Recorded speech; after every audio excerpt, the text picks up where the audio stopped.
एक समय की बात है। एक व्यस्त छोटे से गांव में एक होशियार व्यापारी ताहिर रहता था। वह अपनी चालाकी और व्यापारिक दिमाग के लिए मशहूर था।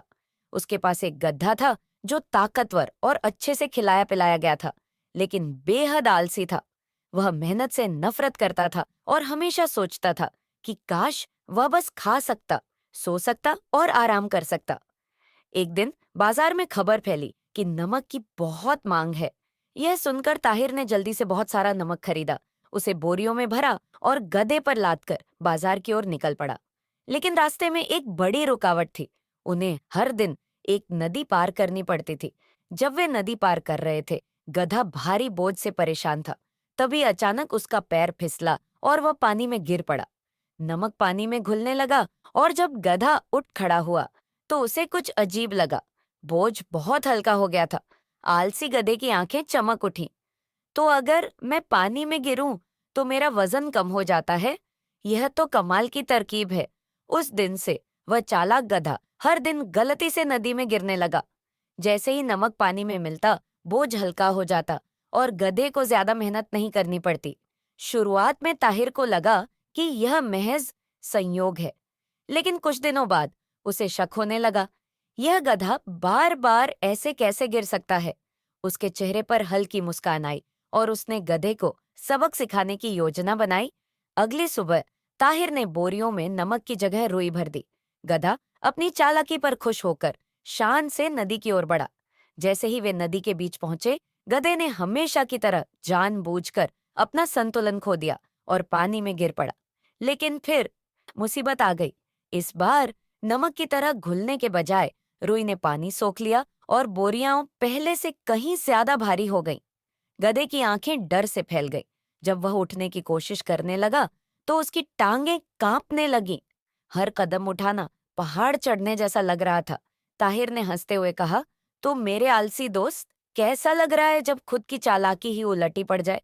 गधे ने एक लंबी आह भरी और समझ गया कि वह ताहिर से हार गया है। उस दिन बाजार तक की यात्रा उसके जीवन की सबसे मुश्किल यात्रा थी। जब वे बाजार पहुंचे तो गधा इतना थक चुका था कि दोबारा कोई चालाकी करने का ख्याल भी नहीं आया। उस दिन के बाद गधे ने कभी धोखा देने की कोशिश नहीं की। उसे समझ आ गया कि छोटी चालाकियां कुछ समय के लिए काम आ सकती हैं, लेकिन आखिर में मेहनत और ईमानदारी ही सफलता की असली चाबी है।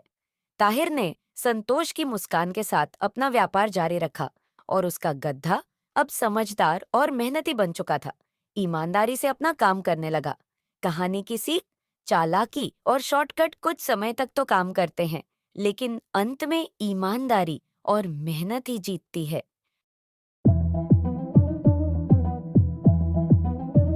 एक छोटे से गांव में, जहां हर तरफ हंसी और खुशियां बिखरी होती थी, वहां एक शख्स रहता था जिसे सब लोग जानते थे, शेख चिल्ली। न तो वो किसी खास अक्लमंदी का मालिक था और न ही दौलतमंद, लेकिन वो एक चीज के लिए पूरे गांव में मशहूर था: उसके अजीबोगरीब, हद से बड़े और मजेदार ख्वाब। लोग मजाक करते कि शेखर चिल्ली का दिमाग जमीन पर नहीं बल्कि आसमान में उड़ता रहता है और उसके पैर जमीन पर कभी नहीं टिकते। एक दिन की बात है, जब सूरज तेज चमक रहा था और सारी दुनिया धूप में जल रही थी। शेखर चिल्ली एक पुराने आम के पेड़ के नीचे बैठा अपनी आंखें आधी बंद किए एक और नया ख्वाब देख रहा था। अपने ख्वाब में वो एक सादा गंवई नहीं था, बल्कि सबसे अमीर आदमी था। वो रेशम के कपड़े पहने सोने की सवारी में बैठा हुआ था और उसके नौकर चारों तरफ खड़े थे। जैसे ही वो एक बड़ा खजाना उठाने वाला था, धप, एक आम सीधा उसके सिर पर आ गिरा। वो सिर मलते हुए चीखा, लेकिन अगले ही लम्हे उसकी आंखें चमक उठी जैसे उसने खजाना पा लिया हो। ये इशारा है, वो खुशी से बोला।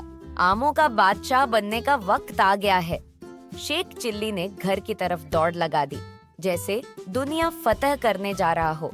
जैसे ही वो रसोई में पहुंचा जहां उसकी बीवी खाना बना रही थी, उसने दरवाजा जोर से खोला और फख्र से कहा, बीवी, तैयार हो जाओ, क्योंकि हम बहुत जल्द इस दुनिया के सबसे अमीर लोग बनने वाले हैं। उसकी बीवी ने, जो शेख चिल्ली की अजीबोगरीब बातों की आदत हो चुकी थी, बिना नजर उठाए पूछा, अब कौन सा ख्वाब देखा है शेख चिल्ली? शेख चिल्ली ने सर फख्र से ऊंचा करते हुए कहा, आम बेचने का। मैं आम बेचकर इतनी दौलत कमाऊंगा कि हम बादशाहों की तरह रहेंगे। उसकी बीवी ने एक नजर पेड़ की तरफ डाली और कहा, और ये हजारों आम तुम कहाँ से लाओगे? पेड़ से बीवी, पेड़ से, वो जोश में आकर बोला। अगले दिन शेख चिल्ली ने आमों से भरी टोकरी उठाई और बाजार की तरफ चल पड़ा। चलते चलते उसके ख्याल आसमान में उड़ने लगे। जब मैं आम बेचूंगा, उसने सोचा, तो मैं विदेशी फल खरीदूंगा, फिर मवेशी, फिर जमीन, और जल्द ही मेरे पास महल होगा और बादशाह खुद मुझे महल बुलाएगा और अपनी बेटी की शादी मुझसे कर देगा। शेख चिल्ली, बादशाह का दामाद।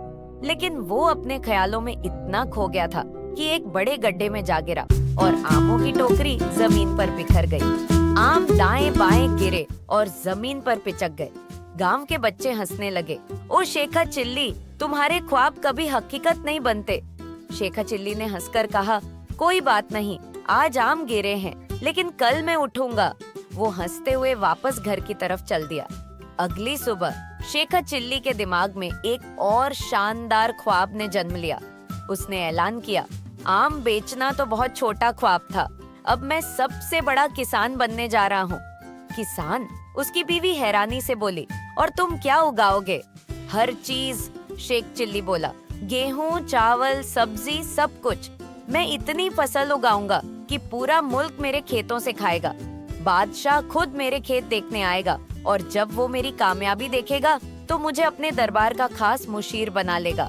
बिना वक्त गंवाए शेख चिल्ली ने हल और बैल उधार लिए और खेतों में काम करने चल पड़ा।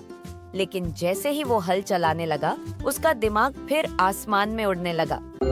जब मैं सबसे बड़ा किसान बन जाऊंगा, उसने सोचा, तो मैं बड़े बड़े जश्न करूंगा। बादशाह मुझसे इतना मुतासिर होगा कि वो मुझे अपने दरबार में बुला लेगा और शायद इस बार वो वाकई अपनी बेटी की शादी मुझसे कर देगा।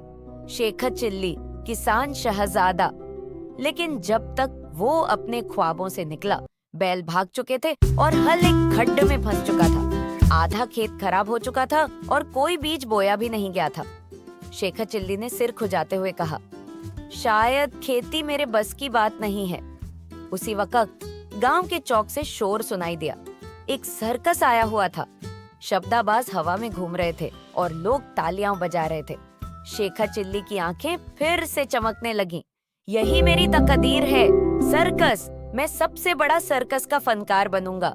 मैं हवाई गुलाटियों में लगाऊंगा, जलते हुए मशालों को घुमाऊंगा और लोग मेरी तारीफ करेंगे। वो फौरन सर्कस की तरफ भागा, अपने नए ख्वाब में खोया हुआ। जब मैं सर्कस का सबसे बड़ा फनकार बनूंगा, उसने सोचा, तो हर मुल्क से लोग मेरी परफॉर्मेंस देखने आएंगे। बादशाह खुद मुझे महल बुलाएगा और इस बार तो वो यकीनी तौर पर अपनी बेटी की शादी मुझसे कर देगा। शेखा चिल्ली, सर्कस शहजादा। और इस तरह शेखा चिल्ली एक और बड़े ख्वाब के पीछे भाग निकला, अपनी हमेशा की मुस्कुराहट के साथ। गांव वाले उसकी हिमाकतों पर हंसते जरूर थे, लेकिन वो उसकी हिम्मत की तारीफ करते थे, क्योंकि चाहे कितने भी अजीबोगरीब ख्वाब हों, शेख चिल्ली कभी ख्वाब देखना नहीं छोड़ता था और हमेशा यकीन रखता था कि एक दिन वो आसमान तक पहुंच जाएगा। कहानी का सबक: ख्वाब देखना जरूरी है, लेकिन ख्वाबों को हकीकत बनाने के लिए मेहनत और समझदारी का होना भी लाजमी है। अगर आपको ये वीडियो पसंद आया हो तो लाइक बटन दबाएं और हमारे चैनल को सब्सक्राइब करें, ताकि आप और मजेदार और दिलचस्प कहानियों का लुत्फ उठा सकें।